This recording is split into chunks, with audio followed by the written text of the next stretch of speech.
Voltando à rotina depois de quase 2 semanas em que eu precisei desacelerar.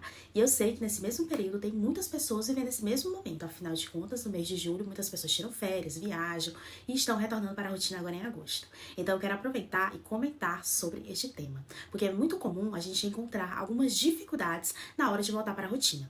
E essas dificuldades, elas podem ter muitas razões para acontecerem. Mas tem dois motivos em especial que são bem comuns e eu quero comentar aqui com você. O primeiro motivo, e o mais comum, são crenças que estão interferindo na sua volta à rotina. Crenças que você tem sobre você mesmo, crenças que você tem sobre o mundo, sobre o futuro, crenças que você tem especificamente sobre rotina, tudo isso pode estar interferindo. As crenças, elas interferem em praticamente tudo que a gente faz na nossa vida, para não dizer em tudo. É difícil até imaginar alguma situação, algum comportamento, algo que a gente faça na nossa vida que não tenha influência de alguma crença.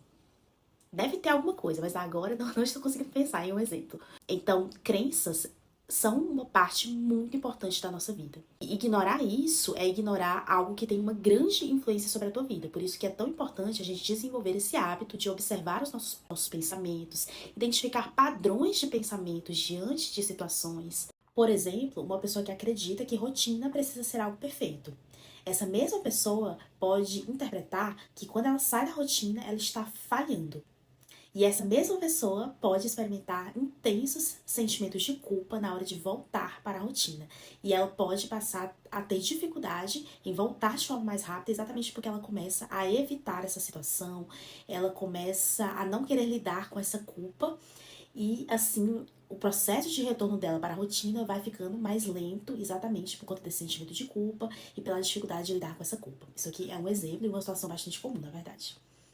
Outra razão bastante comum que pode gerar essa dificuldade em retornar para a rotina é um déficit em habilidades de organização e planejamento. Algo que é muito comum nos dias de hoje, porque nós vivemos em um contexto que não nos ensina adequadamente essas habilidades e não nos auxilia no desenvolvimento delas ao longo da vida. Então nós chegamos na vida adulta muitas vezes sem ter essas habilidades de fato desenvolvidas. Então muitas pessoas precisam exercitar mais essas habilidades e muitas pessoas também precisam se expor a essas situações de sair da rotina e voltar da rotina, ou seja, muitas pessoas precisam passar por isso várias vezes até que elas consigam, de fato, desenvolver estratégias para lidar com essas situações.